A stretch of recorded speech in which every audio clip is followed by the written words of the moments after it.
Là, vous voyez que les vêpres, en fin de compte, il s'agit d'un seul et même message, le message du cri de minuit qu'on a résumé par le sexisme et la LD, et la loi du dimanche, d'accord? Ensuite, dans ces vêpres, donc c'est comme s'il y a une sous-partie, le point 3, on va voir on va comparer et contraster l'histoire réelle, qui est beaucoup plus compliquée que le récit biblique. Mais on ne rentre pas dans les détails. Rappelez-vous, aujourd'hui, c'est comme si on fait une synopsis, un résumé, une vue générale des vêpres sans rentrer dans le détail. D'accord? Ensuite, le point 4, on verra donc 4 messages qui constituent le cri de minuit, et on se posera la question si ces messages sont prophétiques ou politiques. Parce que pour ceux qui suivent les vêpres, vous avez dû constater qu'on est vraiment focus, axé sur la politique. Donc, d'où ma question, est-ce que notre message, il est prophétique ou politique? Et bien sûr, je suis enseignante en France, mais quand je parle, comme d'habitude, je ne parle pas uniquement de la France, je parle également aussi au niveau du mouvement dans lequel nous évoluons, dans lequel nous appartenons. Donc, sans plus tarder, on va répondre à la question numéro 1, où sommes-nous sur la ligne de réforme? Est-ce que quelqu'un peut me dire dans quelle dispensation nous sommes dans la ligne de réforme? La ligne des prêtres, c'est fini en 2021. La ligne des 144 000. OK, donc nous sommes sur la ligne des 144 000 maintenant, merci. Mais maintenant, on a dans les doigts de la main, il y a 5 balises, 5 doigts, d'accord, qui représentent nos 5 balises. 89, 11 septembre, LD, FTG, seconde venue. Mais dans ces 5 balises, la main, nous avons 4 dispensations. 1, 2, 3, 4. Donc maintenant, sur quelle dispensation évoluons-nous aujourd'hui sur la ligne des 144 000? Est-ce que quelqu'un, alors, peut me dire la réponse? Levez la main ou écrivez-la ou dites-la ici, comme vous voulez. Première pluie. Nous sommes dans la première pluie. OK. Est-ce que quelqu'un peut me donner les 2 balises, celle qui est en verte et celle qui est en rouge, sur la ligne des 144 000? C'est de la révision, là, donc ça devrait aller vite. Nous sommes...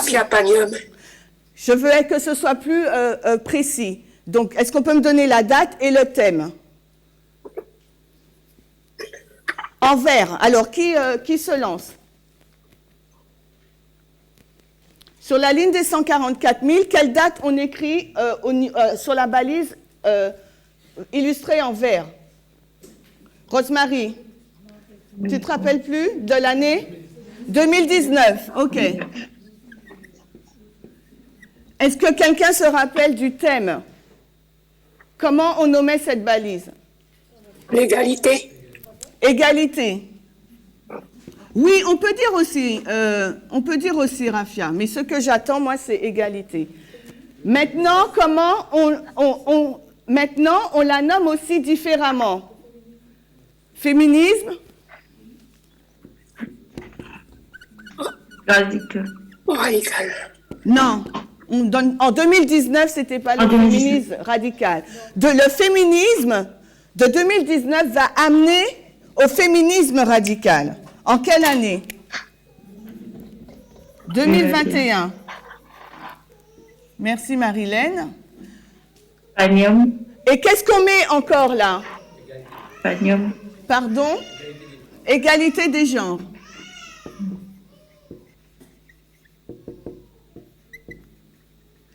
Quelqu'un a dit Panium et quelqu'un a dit Rafia. C'est juste. C'est juste. Mais je ne vais pas les nommer. Pourquoi je ne vais pas les nommer? Parce que dans cette histoire que nous sommes en train de voir en lien avec les vêpres, le fil conducteur que je vais tirer, rappelez-vous, sur une ligne de réforme, on doit être en mesure de relier l'histoire entre elles. Ça vous parle quand je dis ça? Oui. Et le fil conducteur que je vais relier, ça ne sera pas l'histoire de Raphia Panium, la guerre du roi du Nord et du roi du Sud, mais ça sera quelle histoire? C'est écrit au tableau. L'histoire du sexisme, mais encore l'histoire de la LD. Donc c'est la raison pour laquelle je ne vais pas marquer Raphia Panium. Mais techniquement, Gérard et Annick, vous avez raison. Mais comme je vais tirer une histoire qui parle de la LD, du sexisme, du féminisme radical, donc du coup, je retiens ces deux thèmes. Est-ce que c'est clair pour tout le monde? Oui. N'hésitez pas, hein, si vous avez des questions, c'est le moment, d'accord? Donc maintenant, nous sommes en 2022, d'accord? Nous sommes là. Est-ce que nous devrions attendre? Alors, déjà, est-ce que vous pouvez me nommer ces balises, Raphia Panium, comment on les appelle? On dit que le message, il arrive, donc il y a un accroissement de la connaissance et ensuite une formalisation du message.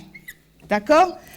Est-ce que je pose la question à Isaline qui voulait participer, est-ce que dans notre période de première pluie, nous devrions nous attendre à un accroissement et une formalisation encore?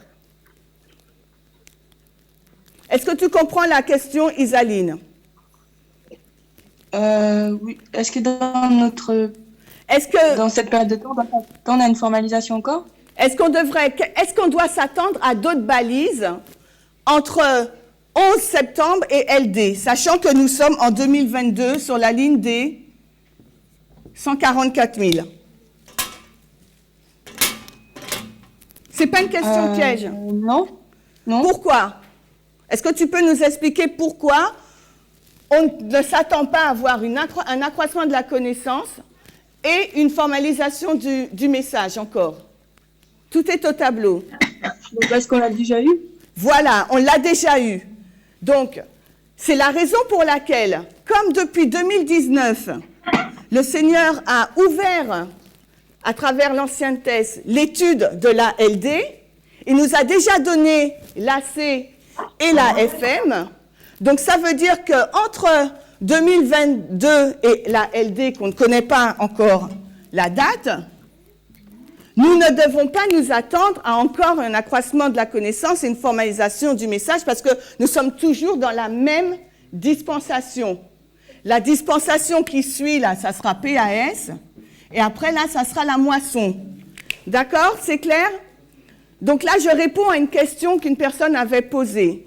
Donc maintenant, est-ce que c'est clair ou vous voulez que je répète?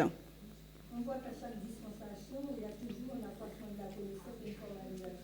Alors, il faut prendre le micro, mais c'est juste, Rosemary nous dit qu'à chaque dispensation, d'accord, nous avons donc une AC et une FM. Donc, comme nous l'avons déjà eu en 2019 et en 2021, en 2022 et les années suivantes, nous ne devrions pas nous attendre à l'avoir de nouveau. C'est la raison pour laquelle nous sommes en train de développer le même message. Alors, le micro, tu voulais rajouter? Je voulais rajouter que si on a en tête... Attends.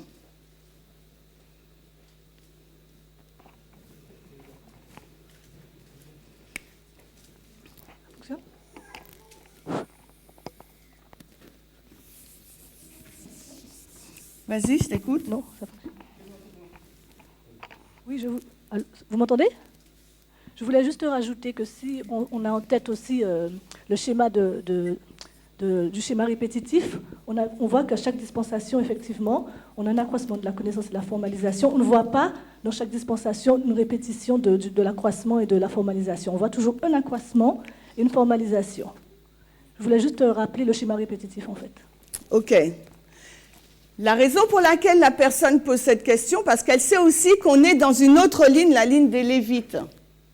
Étant donné qu'on est dans la ligne des Lévites, on chevauche la ligne des Lévites, et que c'est leur moisson, la personne, à juste titre, se demandait si on aurait eu un accroissement de la connaissance et une formalisation du message.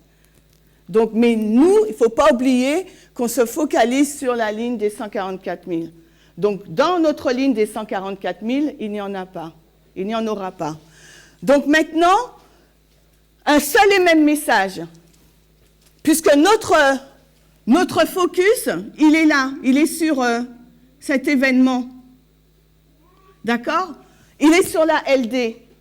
C'est notre prochaine balise. On n'a pas encore la date de la LD. Mais tout comme quand le message est arrivé en 2018 et qu'il a été donc développé et ensuite en 2019, on a compris à partir du mois de mars, le sujet de la LD a été ouvert. Le Seigneur ne fait que continuer, dispensation après dispensation, à nous ouvrir le message de la LD. Donc, pour comprendre les vêpres, qui n'est qu'un seul et même message, au sujet de la loi du dimanche, au sujet de notre test, le sexisme, au sujet de l'égalité des genres, le féminisme radical, d'accord? Il nous faut retourner en 2022, je nous mets là, il nous faut retourner en 2022 à ces études.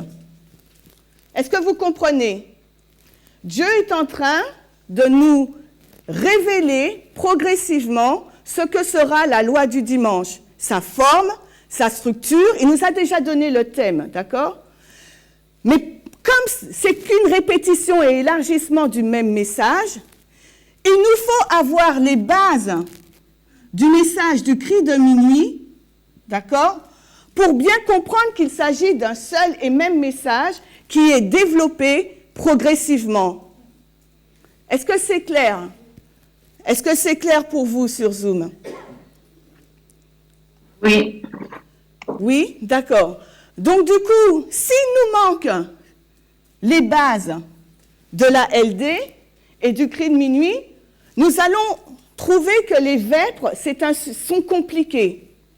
Mais non seulement sont compliquées, mais on ne va pas comprendre ce que Dieu est en train de faire et dans quelle direction nous allons. Donc, comprenez bien, on va dans la direction de la LD parce que notre prochaine balise, c'est la LD. Nous continuons à développer le sujet du sexisme. Dieu continue à nous interpeller sur notre propre sexisme, car nous sommes tous des sexistes. Mais dans cette histoire de la LD, il nous fait retourner en 2018, 2021, 2019, 2021, à chaque étape de la LD. D'accord? Sans parler de 2014. Donc, ce qu'on est en train de réaliser, c'est que non seulement, point 3, l'histoire réelle de la LD est beaucoup plus compliquée que le récit biblique. Parce que le récit biblique, il nous dit quoi? Le récit biblique, qu'est-ce qu'il nous dit sur la LD? Est-ce que quelqu'un peut juste dire... il fera une image à la bête. Merci Sophie, il fera une image à la bête. Ensuite, est-ce qu'il y a des réponses sur le chat? Il fera qu'une image à la bête, c'est tout? Il aura la papauté. La papauté. Et ni acheter ni vendre. On pourra ni acheter ni vendre. Donc, la Bible nous décrit un schéma, mais lorsque l'on regarde dans notre histoire, on ne le voit pas encore ou on n'arrive pas à le relier avec ce qu'on lit. Pourquoi? Pourquoi on n'arrive pas? Rappelez-vous, il y a 3 histoires. LD, 3 histoires de loi du dimanche. Nous sommes dans quelle histoire? Nous sommes dans cette histoire. D'accord? Donc, non seulement c'est un seul et même message, mais l'histoire réelle est beaucoup plus compliquée. Parce que le récit biblique, quand on lit Apocalypse 14 ou Apocalypse 11, on ne nous dit pas qu'il y a 3 histoires. Est-ce que vous comprenez? On a l'impression qu'il ne s'agit que d'une seule histoire, la LD. Mais quand on zoome, on voit qu'il y a 3 histoires de LD. Donc l'histoire est beaucoup plus compliquée que ce qu'on lit. Donc on voit qu'il y a une première histoire, donc ça c'est des révisions, 1798 à 1863. Le thème c'est quoi là? Le thème de cette histoire c'est quoi? C'est l'esclavage. Merci. Quels sont les acteurs? On les connaît. Alors, on continue. Quels sont les acteurs? Le nord et le sud, oui, je vais le noter. Nord et sud, d'accord. OK. Ça concerne les États-Unis? Ça concerne les États-Unis. Ça concerne quel acteur? On parle de LD. LD, quand on dit LD, quand on dit loi du dimanche, on pense à quoi? Il y a 2 institutions, et qu'est-ce qu'on doit faire? 2 institutions séparées qui doivent rester séparées. Église-État. Oui, mais Église-État, oui, mais qu'est-ce qu'on veut faire de l'Église et de l'État? On veut les unir. Donc, quand on parle de LD, on pense tout de suite à union Église-État, d'accord? Donc,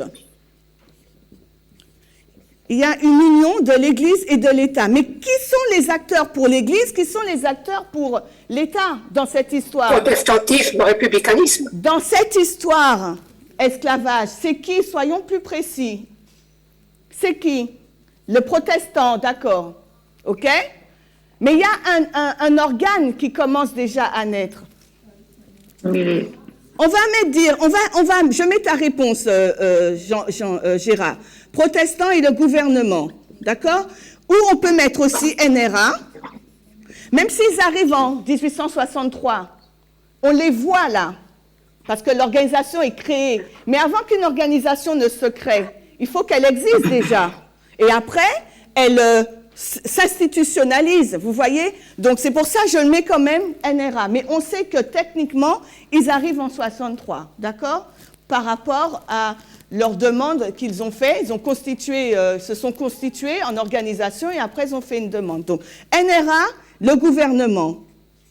Maintenant, dans cette histoire de LD, quel était leur prophète ou qui étaient donc les acteurs au niveau de l'adventisme? Qui était leur prophète? Qu'est-ce qu'ils avaient comme outil pour pouvoir comprendre ce qui était en train de se passer? Ils avaient Ellen White, mais ils avaient qui encore? Ils avaient quoi encore? Ellen G. White, c'est qui? C'est un prophète, mais elle fait quoi? S'il fallait dire son métier séculier, c'est quoi? C'est une écrivaine, c'est un auteur. Donc, si c'est un auteur, ils avaient forcément l'outil de l'auteur. Donc, ils avaient des bouquins, ils avaient des livres, des écrits. Donc, dans cette histoire d'esclavage, ils ont un prophète, Ellen White, mais aussi, ils ont donc, je vais dire, ces écrits. Mais nous savons, je mets premiers écrits de 173 à 276, mais nous savons ça, je le mets comme étant les écrits d'Ellen White. C'est Spiritual Gift, d'accord? Qui a été publié dans les années 54, il me semble, si je ne me trompe pas.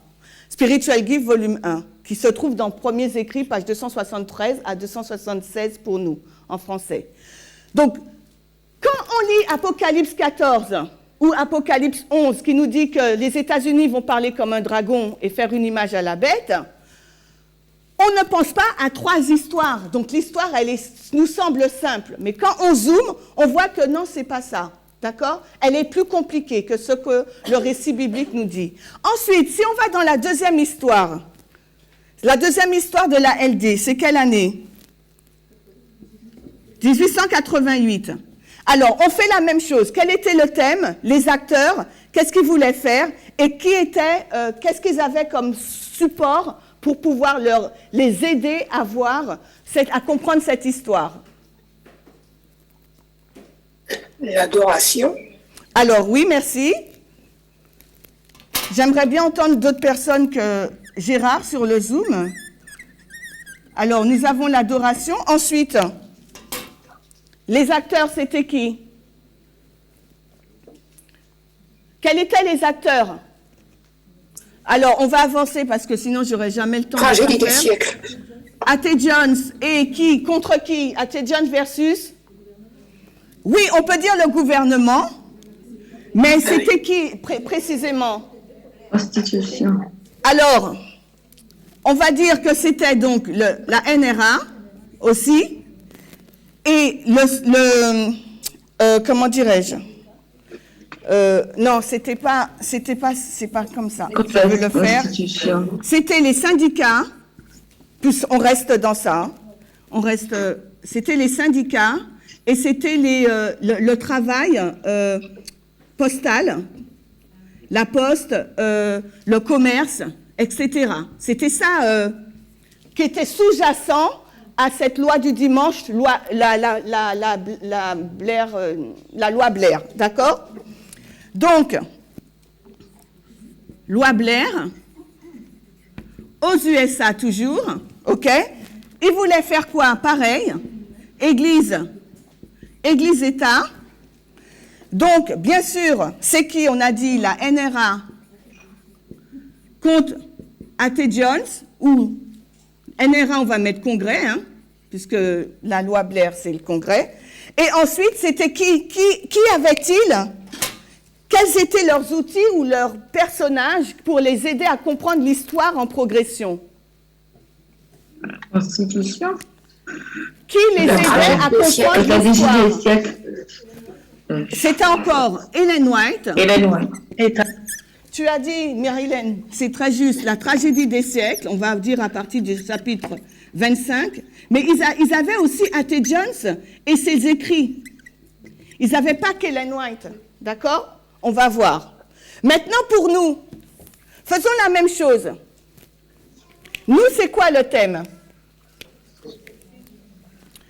On va dire Égalité. sexisme, on a dit égalité des genres, féminisme radical, égalité, d'accord? Alors, qui sont les acteurs? Et c'est là qu'il y a un développement maintenant. Pour ceux qui suivent les vêpres, c'est là maintenant que tout ce qu'on a dit dans le passé, pour pouvoir le réconcilier, c'est difficile, parce qu'on a l'impression que notre message a changé. Que ce qu'on disait en 2019, donc ça, c'est la compréhension, d'accord? C'est la compréhension de 2019.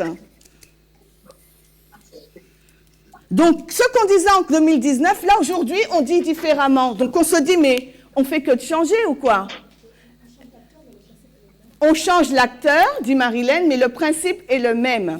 Donc, l'enseignement en parabole nous permet de voir, et c'est ce qu'on voit dans les vêpres, et c'est ce qui peut sembler compliqué. Donc, je vais mettre que c'est... Donc, Marilyn me dit la gauche et la droite.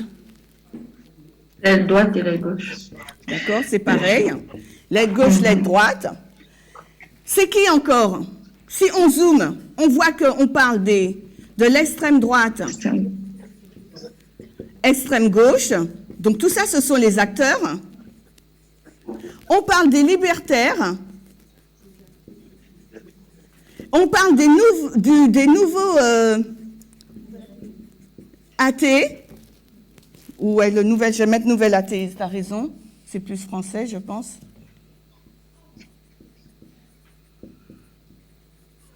Etc., etc. D'accord? Et est-ce qu'on parle d'une union Église-État maintenant?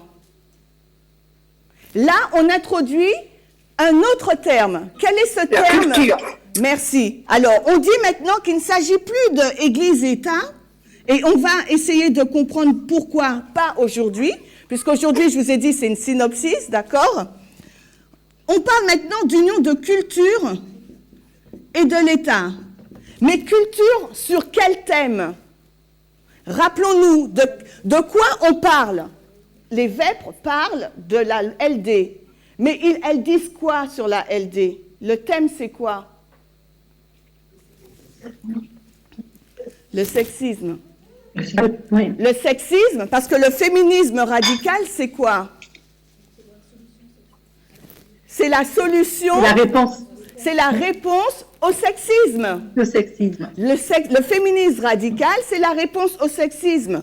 Donc, quand on parle de culture-État, on va parler de cette culture sexiste qui existe globalement dans le monde entier. C'est pour ça qu'on ne dit pas Église, parce que l'Église, on va le cantonner. Si on dit Église, on va le cantonner à qui? Qui sont les personnes qui vont dans les églises? Aux croyants. Mais quel type de croyants? Parce qu'un hindou, c'est un croyant aussi. Un athée, c'est un croyant aussi. Les chrétiens. Un chrétien. Donc voilà, donc si on dit religion là, si on dit église, tout de suite on va penser aux chrétiens. Mais que nous dit l'esprit de prophétie et même Apocalypse 14 sur la loi du dimanche? L'ange y vole partout. Donc la LD, ce n'est pas une question de chrétienté, on dit? Ce n'est pas une question de chrétienté, c'est une question de mondialisation, c'est une question mondiale. Universelle. Ouais, universelle. Raison pour laquelle on a changé Église pour que le musulman, l'athée, l'hindou, le bouddhiste puissent se retrouver. Parce que le sexiste n'est pas propre aux chrétiens. La LD n'est pas propre aux chrétiens. La LD, elle est mondiale et pour l'humanité entière. Raison pour laquelle, maintenant, on ne dit plus Église, mais on dit culture. Mais dans l'Église, dans la culture, est-ce que l'Église a disparu? Non.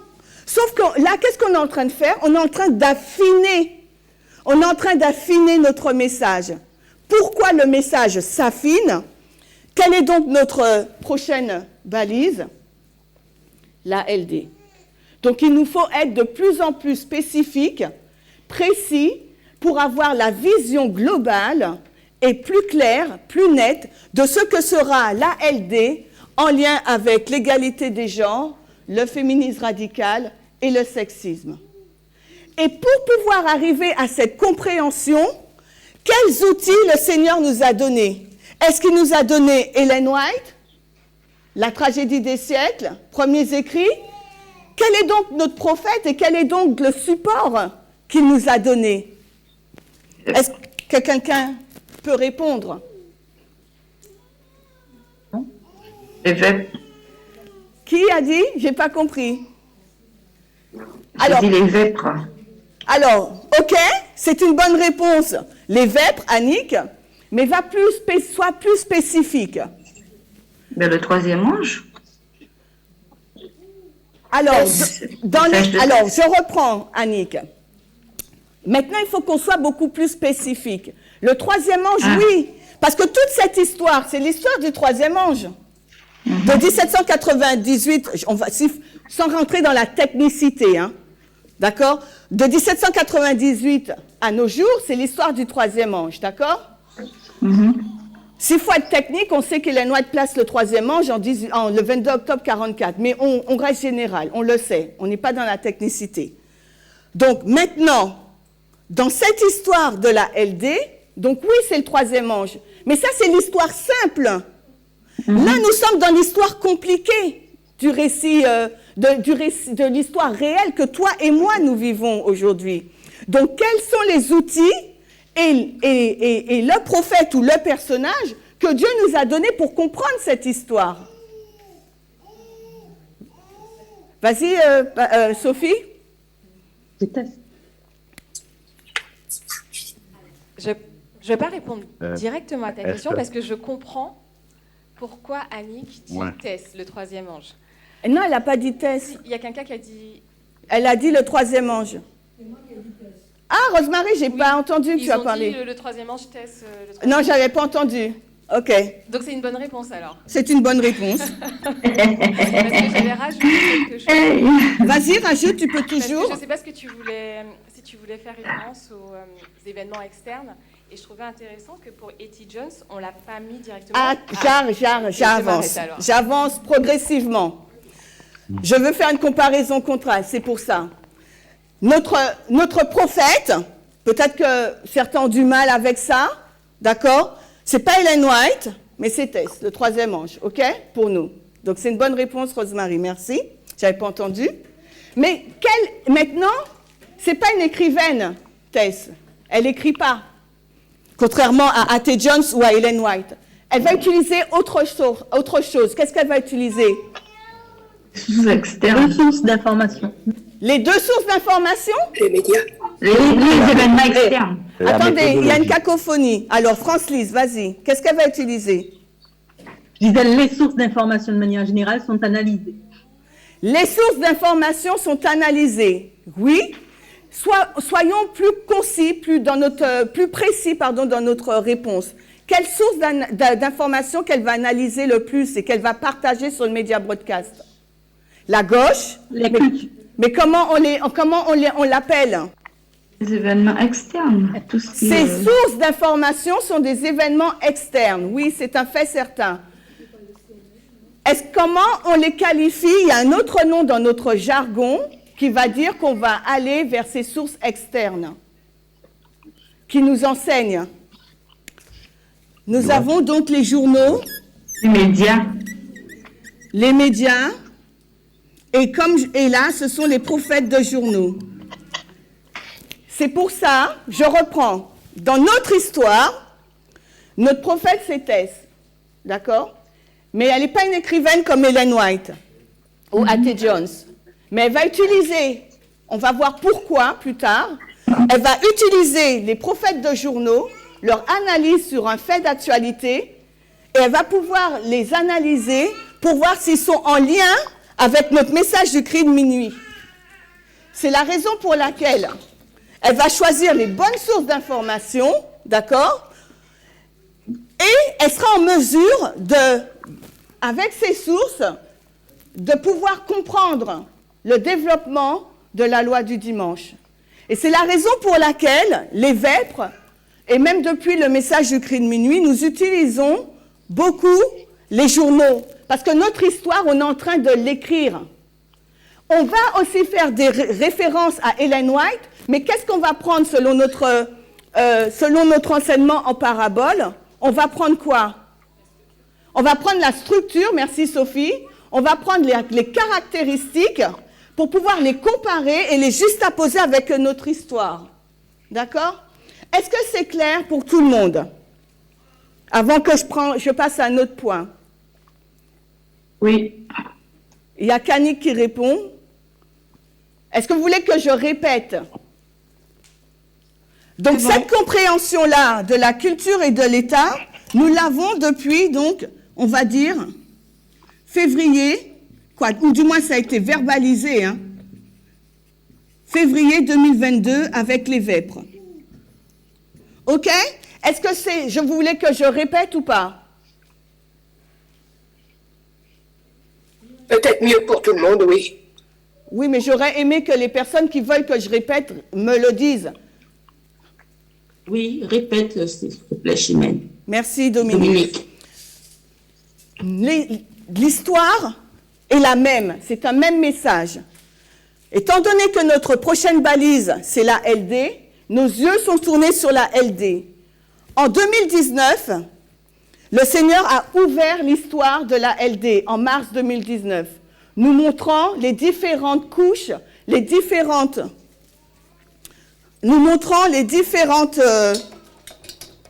couches de la LD. Il y avait la Constitution, l'Union Église-État, la majorité morale, etc. Donc le message, il est le même. Mais sous ce message, il y a plusieurs couches. Constitution, majorité morale, Union Église-État, protestants, deux sources d'information, etc., etc. Mais il s'agit toujours du même message. Sexisme. D'accord? Quand on va dans la Bible, on lit Apocalypse 14 ou Apocalypse 11, au sujet de la loi du dimanche, le troisième ange, l'histoire, elle est simple. Mais lorsque l'on va dans la réalité, Apocalypse 14 et 11 ne nous révèle pas l'histoire compliquée et réelle. Il ne nous montre pas qu'il y a en réalité 3 lois du dimanche. Je mets pour les 144 000. L'histoire de 1850, l'histoire de 1888 en progression, bien sûr, et notre histoire. On voit que dans chacune de ces histoires de la LD, il y a eu donc un thème différent. Il y a eu toujours cette union Église-État, ces deux protagonistes. On voit qu'ils ont eu un prophète, plus un outil, des ouvrages pour les aider à comprendre l'histoire dans laquelle ils se trouvent. Parce que Amos nous dit, Dieu ne peut pas révéler ses secrets, ne révèle ses secrets à ses prophètes. Donc dans chaque dispensation où il y a une LD, forcément Dieu révèle ses secrets à ses prophètes pour instruire son peuple. Nous l'avons vu dans l'histoire d'Émile Hérite, dans l'histoire d'A.T. Jones, et maintenant nous le voyons aussi dans notre histoire. Sauf que dans notre histoire, puisque le sexisme, la LD, elle va vraiment se passer, c'est une histoire de succès, la LD n'est pas cantonnée qu'au christianisme. C'est une histoire mondiale. Alors que dans cette histoire, elle était que pour eux. C'est que les États-Unis vraiment qui ont propagé le message. Et là, c'est allé un peu aussi en Europe. Mais là, maintenant, le sexisme, vu le thème pour nous aujourd'hui, et Dieu va vraiment revenir dans notre histoire, on ne peut pas le cantonner qu'à un seul pays. Le thème du sexisme, du féminisme radical, il touche tous les pays et tous les peuples. Donc la loi, le sexisme, puisque nous sommes tous sexistes, et il faut qu'on le comprenne, elle va toucher, c'est un test qui va toucher à l'humanité entière. Raison pour laquelle on ne dit plus Église versus l'union de l'Église et de l'État, mais nous disons culture, parce que l'hindou va se retrouver dedans, l'athée va se retrouver dans ce problème de la loi du dimanche et du sexisme, qui d'autre encore, le chinois, etc. Toutes les personnes de religion ou pas, ou athées, se retrouvent impliqués dans le test de la loi du dimanche parce que nous sommes tous des sexistes, c'est quelque chose de profond, inhérent à notre société. Maintenant, pour comprendre cette histoire, Dieu permet que depuis le mois de février, l'ancienne thèse puisse expliquer, répéter et élargir cette histoire. Mais nous, notre prophète, nous n'avons pas Ellen White, nous n'avons pas A.T. Jones, mais nous l'avons, elle, le troisième ange, Tess Lambert. Mais maintenant, ce n'est pas une écrivaine comme Ellen White. Elle ne nous a pas donné un livre. Notre histoire est en train d'être écrite. On la vit au temps présent. Donc, du coup, qu'est-ce qu'elle va prendre? Elle va prendre les prophètes de journaux qui vont analyser les événements politiques et autres, et elle va les déchiffrer pour voir si vraiment ça rentre dans notre message du cri de minuit de la LD, en lien avec le thème de la LD, le sexisme, le féminisme radical, l'égalité des genres. Maintenant, est-ce que, parce que ça pose problème encore, le fait d'utiliser beaucoup les articles de journaux, je réponds à ta question, Sophie, est-ce que vous pensez que dans l'histoire de l'esclavage, Ellen White, bien qu'elle était une femme, et elle n'avait pas le droit à la parole au niveau politique, est-ce qu'elle ne s'inspirait pas ou bien elle ne s'intéressait pas à ce qui se passait à l'externe pour comprendre la loi de 1850? Bien sûr que si, ça serait trop réducteur de penser qu'elle recevait toutes ces visions de Christ et qu'il disait d'écrire. Elle était forcément consciente des événements qui se passaient au Congrès et ils en parlaient aussi entre eux, d'accord, dans la communauté adventiste. Pour A.T. Jones, s'il est en mesure d'aller au Congrès, pour défendre la Constitution, ça veut dire qu'il était tout à fait aguerri déjà dans l'histoire de la constitutionnelle du pays. Il connaissait certainement le droit aussi et il suivait le développement puisqu'il était même au courant des journaux que publiait la NRA et ce qu'il disait. Tant la NRA, aussi bien la NRA que les catholiques. Donc forcément, il se documentait et ensuite il écrivait et interpellait les adventistes de son époque sur la progression de la loi du dimanche. Comparé, contrasté, qu'est-ce que l'ancienne thèse est en train de faire aujourd'hui? La même chose que Ellen White en 1850 et Kate Jones en 1888. C'est la raison pour laquelle il nous faut bien comprendre l'histoire compliquée. Ce n'est pas aussi simple que le récit qu'on lit. Parce que lorsqu'on zoome et on analyse, on voit que la politique, la LD, à chaque fois, c'est une histoire. Si c'est protestant gouvernement, à chaque fois, la LD, il y a la politique. Et penser le contraire signifierait qu'on ne comprend pas dans quel monde on vit. Nous avons deux témoins. Témoin 1, témoin 2, égale actualité aujourd'hui.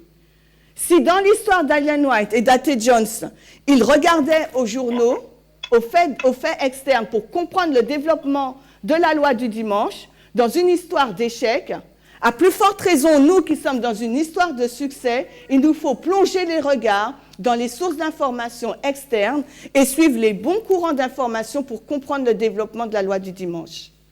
Et comme pour nous, nous ne comprenons pas, nous ne connaissons pas du moins les acteurs aux États-Unis, puisque nous avons dit que ça se passe aux États-Unis. Tout ça, ça se passe aux États-Unis. Nous ne connaissons pas la politique américaine, les sénateurs, nous ne connaissons pas tout l'environnement politique américain. Donc lorsque nous entendons dans les vêpres l'ancienne thèse présenter des sénateurs ou des députés ou bien parler d'histoires qui ne nous sommes pas familières, on dit, moi la première, on est en Sciences Po, quoi. D'accord? On est en sciences politiques et c'est super compliqué. Et c'est pour ça, pour ceux qui étudient les vêpres et qui lisent des transcriptions, vous voyez qu'à chaque fois, à chaque paragraphe, il y a au moins une note, parce que j'essaye de faire en sorte que le travail soit moins compliqué pour vous, en faisant déjà au préalable des recherches et en vous mettant des notes pour que vous puissiez comprendre de quoi il en ressort. Donc la complication des vêpres, c'est simplement notre manque de connaissances culturelles, géopolitiques, de la politique américaine. C'est là la complexité. Mais si on analyse le sujet, on le connaît, c'est la LD. La nature du sujet, on le connaît, c'est le sexisme, le féminisme radical et l'égalité des genres.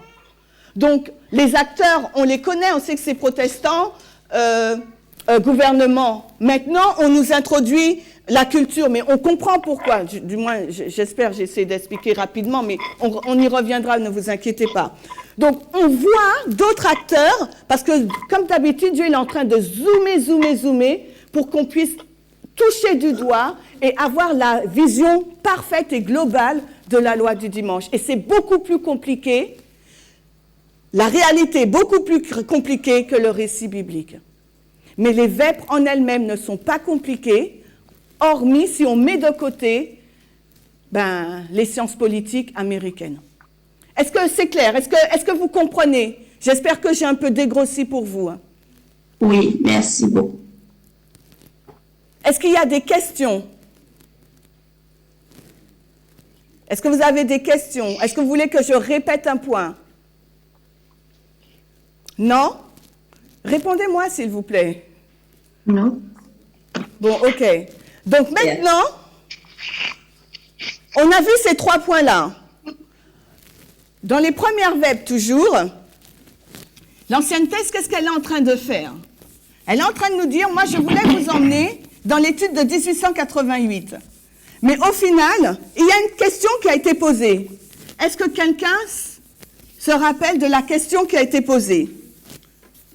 Je vous écoute. Il y a une question qui a été posée. Quelle est-elle? Natacha, est-ce que tu te rappelles?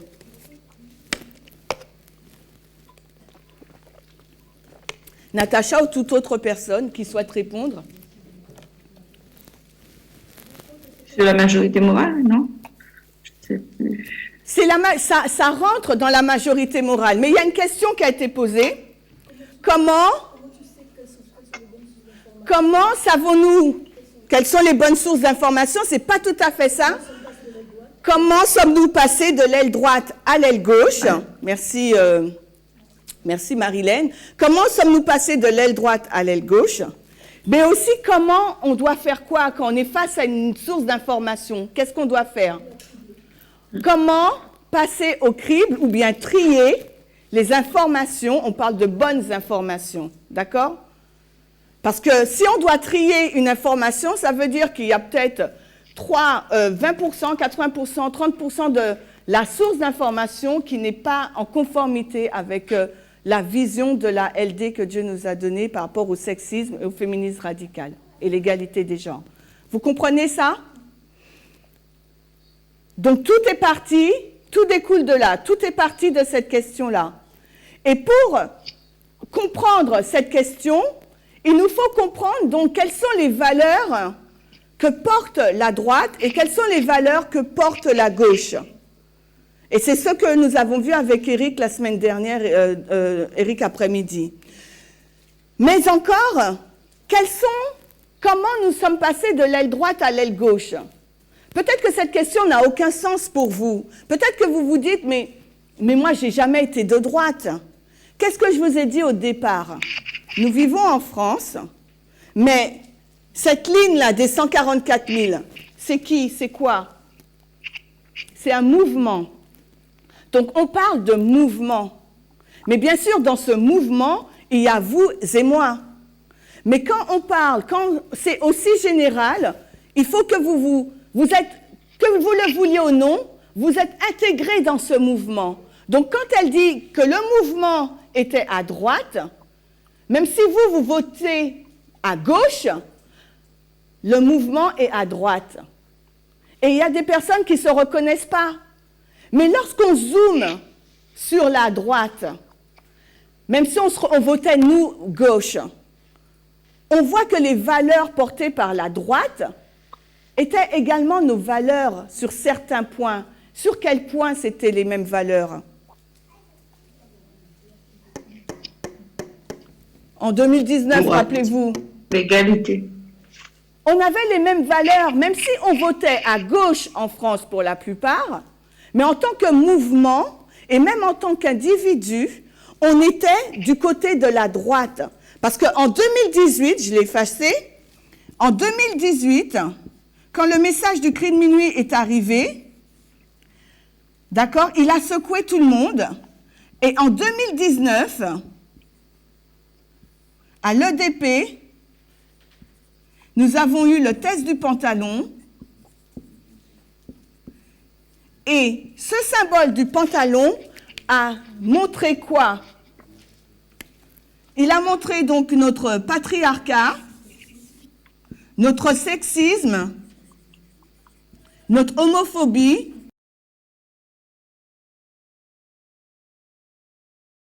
les mêmes valeurs que celles de la droite au niveau donc de la moralité, au niveau de l'égalité des droits. On était raciste, on était sexiste, on était homophobe.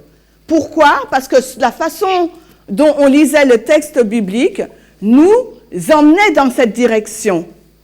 Donc, quand on parle de mouvement, le mouvement est à droite, eh bien, vous ne pouvez pas dire « je me dissocie parce que moi je votais à gauche ».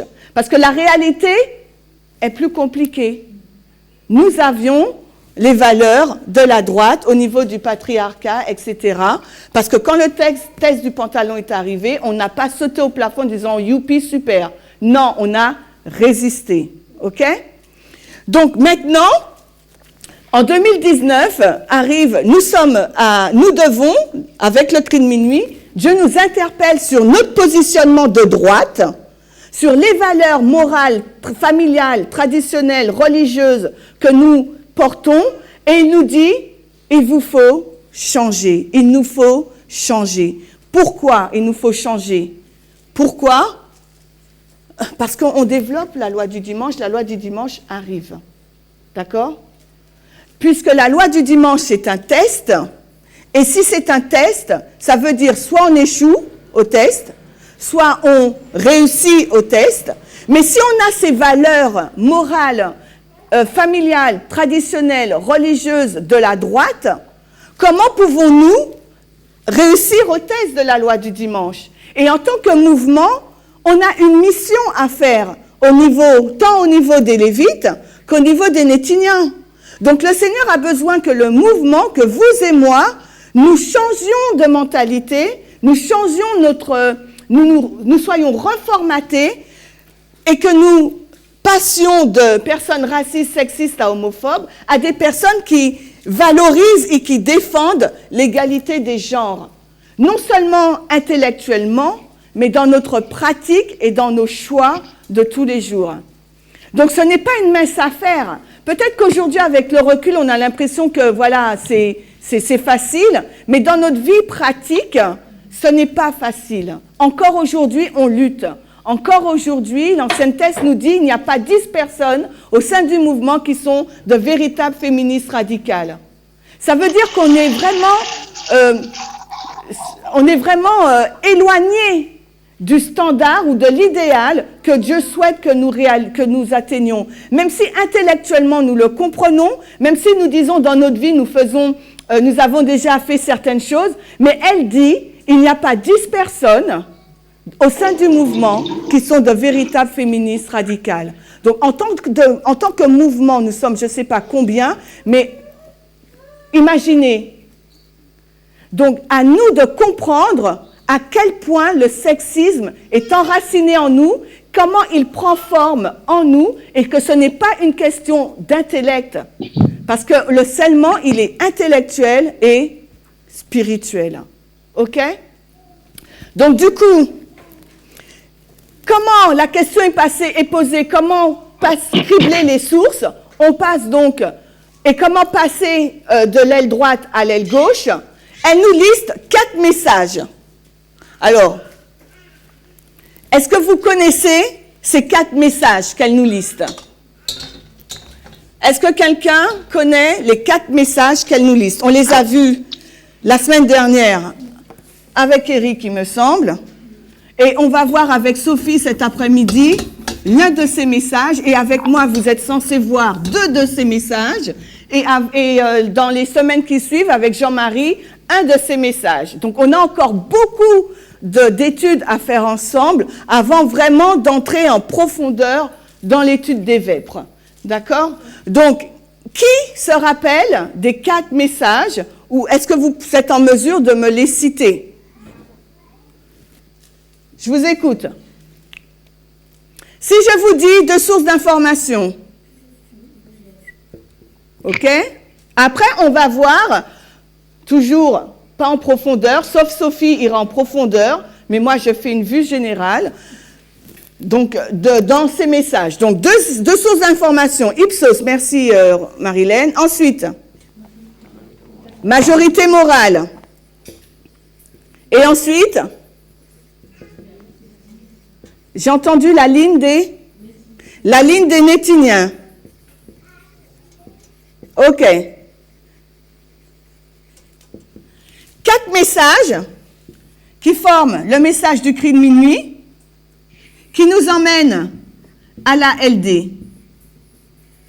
Maintenant, la question qu'on se pose, ces messages, sont-ils prophétiques ou sont-ils politiques?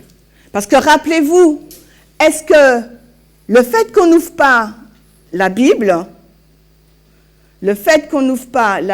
aussi souvent qu'avant, crée un malaise. D'accord? Je ne sais pas si j'aurai le temps d'arriver dans cette partie, mais c'est pas grave. Le fait de ne pas ouvrir la Bible, ça crée un malaise. Donc maintenant, il nous faut comprendre de quelle manière Dieu il nous dirige et savoir si ces messages qu'on étudie, si la façon d'étudier est anathème ou bien à le sceau de Dieu. Vous voyez? Parce que s'il y a des personnes qui se trouvent mal à l'aise, c'est parce qu'elles doivent se dire, eh ben, on n'ouvre pas la Bible, donc on lit pas l'esprit de prophétie, on lit que des journaux, des articles de journaux. moi, je ne me reconnais pas en tant que chrétien. Donc, moi, je trouve que c'est une question tout à fait légitime d'être posée et discutée, parce qu'elle est profonde. Elle est enracinée dans la façon dont Dieu conduit ce mouvement ou pas. Donc, c'est une très bonne question et j'espère qu'on pourra y répondre en profondeur, pas aujourd'hui, mais dans les semaines à venir. Ces messages-là, on va regarder maintenant au premier les deux sources d'information. Quand le message il a été formalisé en octobre 2018, ce n'est pas le message de l'égalité qui a été présenté. C'est les deux sources d'information. Vous vous rappelez? Quelles sont-elles? Allez-y. CNN et Fox News. Qu'est-ce qu'elles nous montraient?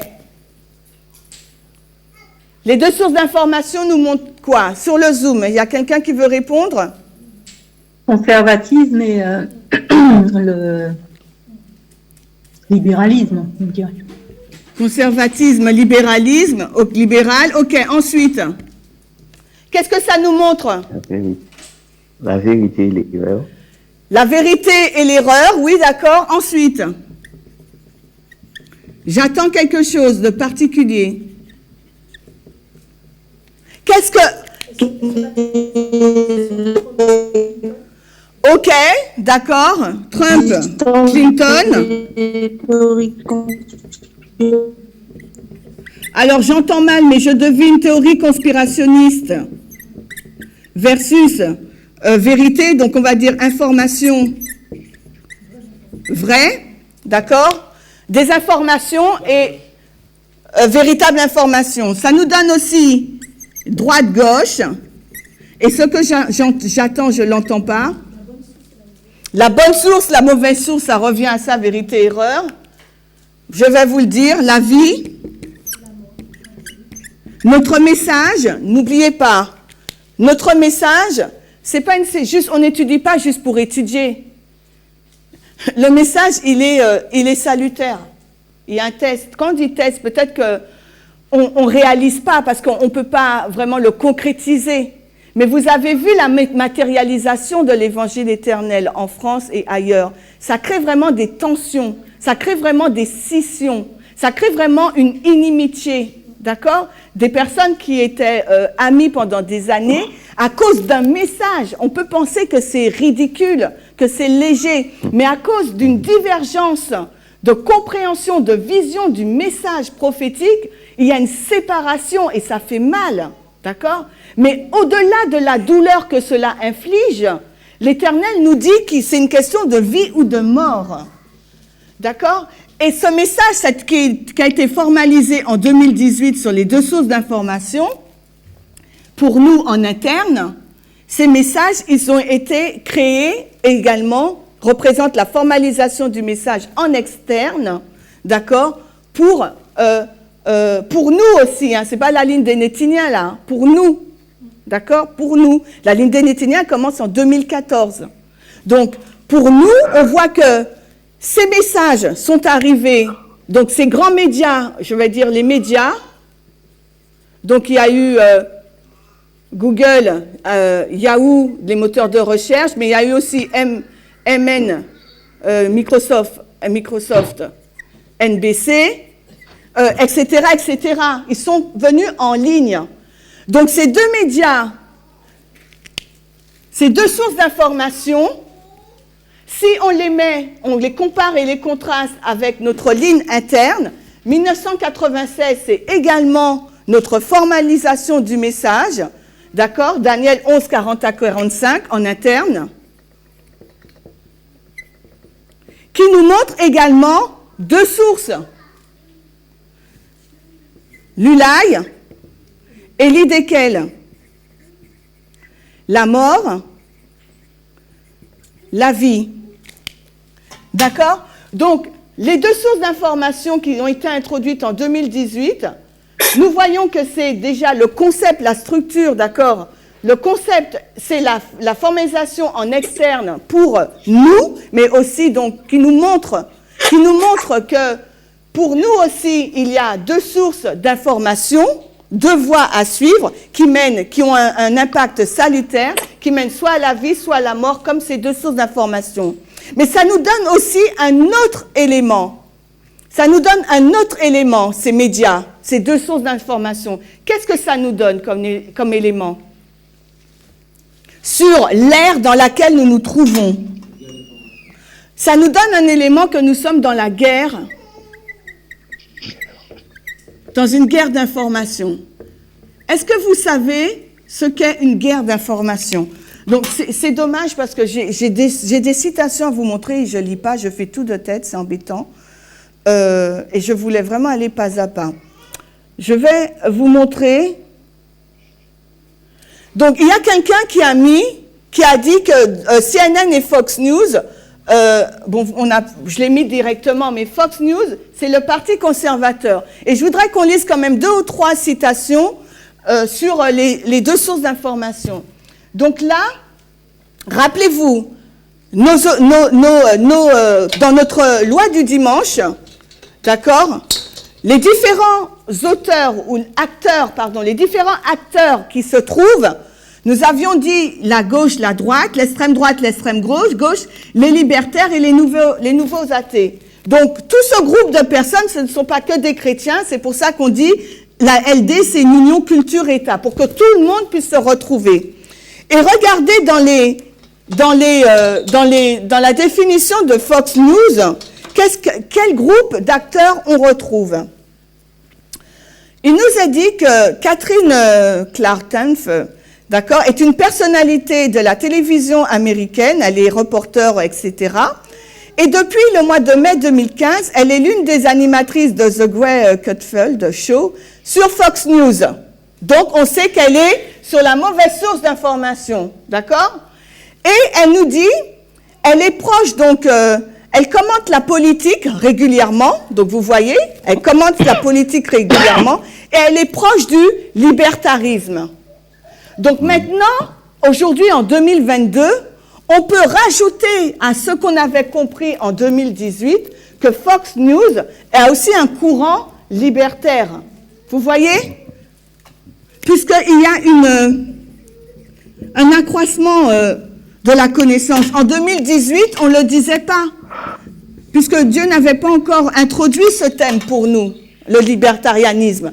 Thème que je vous rappelle, qu'on a développé dans les Vêpres, pour mieux comprendre la nature de la loi du dimanche et ce qu'elle fera. Ensuite, vous trouvez l'information sur Google qui nous dit que MSNBC, elle a été créée donc en 96. Donc, nous montre que grâce au net, à l'invention du net, en 89, nous sommes entrés donc dans une guerre d'information qui se joue par l'intermédiaire des médias et sur le net. D'accord? Et il y a aussi CNN et compagnie, hein? Donc je ne mets pas tout. Hein? Ensuite, donc nous avons la création de Google en 96 et la guerre d'information, juste pour que nous puissions bien voir que ce que nous disons est vrai, on va lire c'est un texte de l'armée que j'ai trouvé sur Google, qui nous dit que la guerre d'information, le dernier paragraphe, hein, la guerre d'information nous impose une véritable révolution culturelle. Donc là, vous voyez, peut-être qu'avant, on n'aurait pas fait attention quand on lit ça. Mais comme maintenant, avec les Vêpres, l'ancienne thèse nous a fait comprendre que notre loi du dimanche, ce n'est pas forcément, c'est trop réducteur de dire Église-État, mais c'est une guerre culturelle. Maintenant, lorsque nous lisons des sources, nous sommes beaucoup plus alertes, hein, et vigilants. Donc là, il nous dit que la guerre d'information, c'est une révolution culturelle. Pourquoi? C'est la question qu'il nous faut nous poser. D'accord? Parce qu'on peut contrôler maintenant l'information partout. On peut même l'anticiper, nous disent. C'est un enjeu politico-militaro-économique du XXIe siècle. Ensuite, ils nous disent que cette guerre, elle a vraiment commencé après, bon, on n'a pas fait, hein, la guerre froide. Vous savez que la guerre froide, c'est fini en 89. Donc, tout de suite après la guerre froide, qu'est-ce qui arrive? La guerre d'information, cette révolution culturelle. Et une révolution, le mot n'est pas à prendre à la légère. Parce qu'on sait qu'à la balise précédente, bon, je mets une couche, hein, du 11 septembre à 2019, nous sommes dans la révolution américaine. Donc, ce n'est pas anodin ce qui est en train d'être dit, hein. Mais par manque de temps, on va pas dans cette histoire. Ensuite, ils nous disent qu'il y a trois catégories, d'accord? Donc, ben, on n'a pas tout lu, mais ils disent qu'on ne fait plus la guerre maintenant, voilà, avec les armes, c'est vraiment la guerre d'information. Et ils nous disent la tromperie, d'accord? La manipulation, la désinformation, le discrédit, la contre-information, l'identification de points faibles de l'adversaire, exploitation de ses contradictions, etc., etc. Et la résonance, c'est-à-dire créer des réseaux d'influence, animer les forums de discussion. Qu'est-ce qu'on voit aujourd'hui sur Twitter et bon, moi je ne suis pas très en ligne, mais les forums de discussion, et c'est ce qu'on voit dans les vêpres, ça a été l'un des moyens pour Steve Bannon de propager ses idées d'extrême droite. Vous voyez?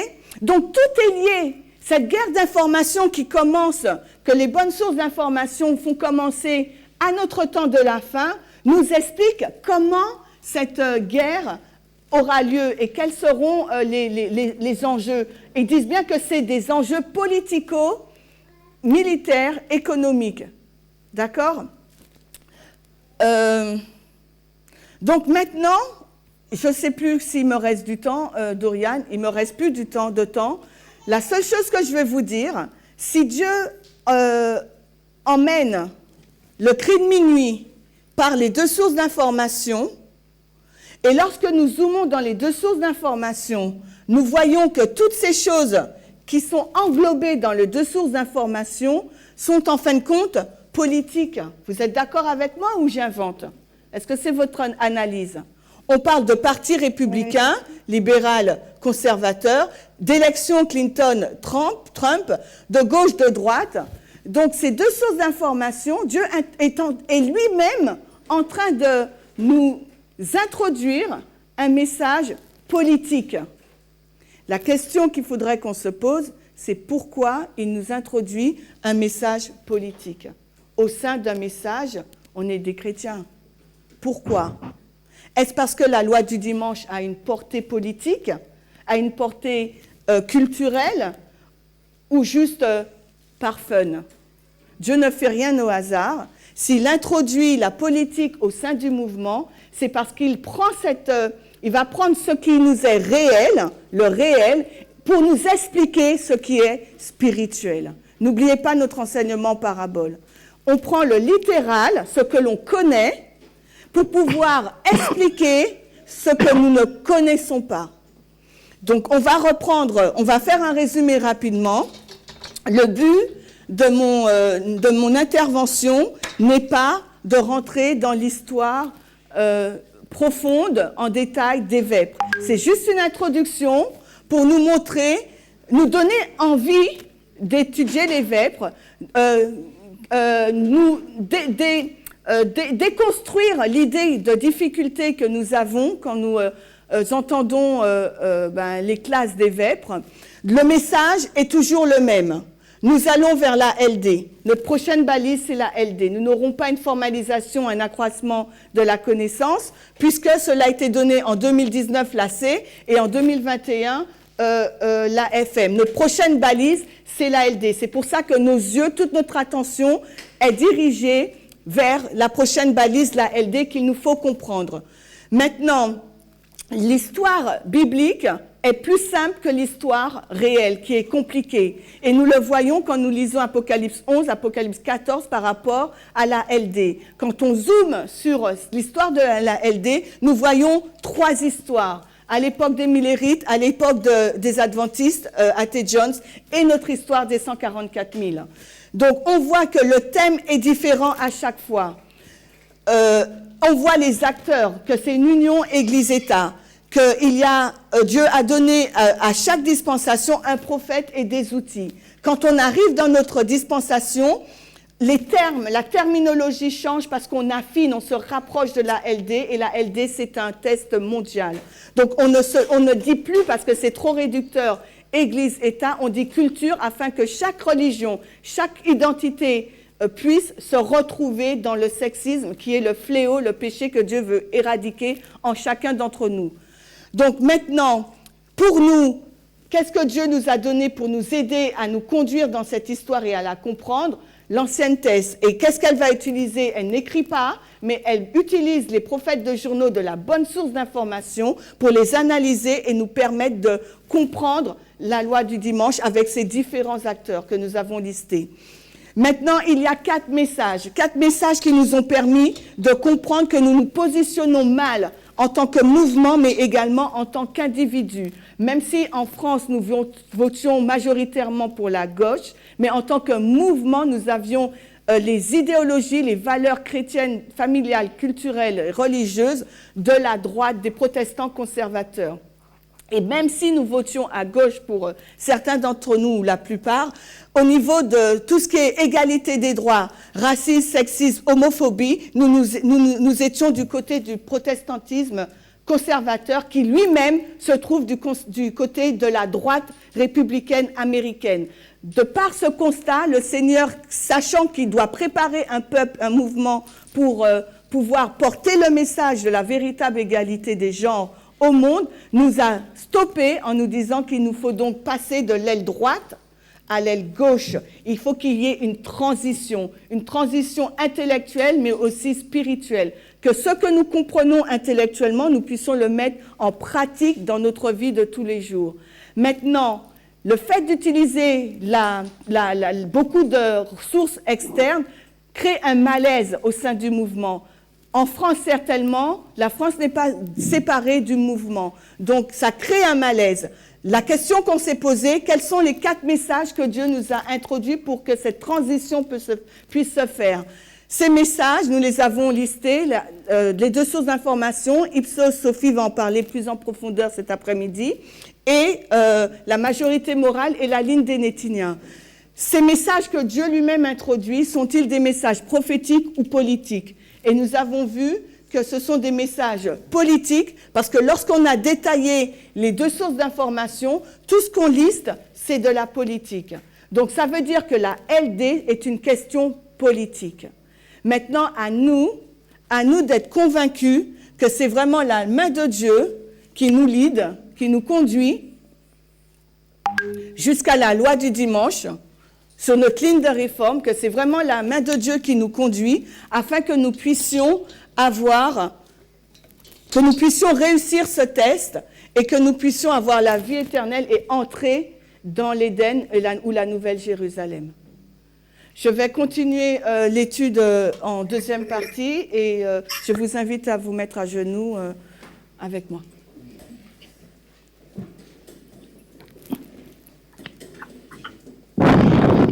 Éternel Dieu, notre Père, nous te remercions pour nous permettre de comprendre les différents pas que tu prends pour nous emmener à une meilleure compréhension de la loi du dimanche. Que nous puissions vraiment mettre de côté cette complexité au niveau de la politique américaine, mais que nous regardons au fond que ton message est vraiment le même qui se répète et qui s'affine au fil des mois. Que tu puisses vraiment nous encourager, nous fortifier tout un chacun et nous aider à avancer ensemble pour remplir notre mission. Au nom de Jésus, nous t'avons prié. Amen.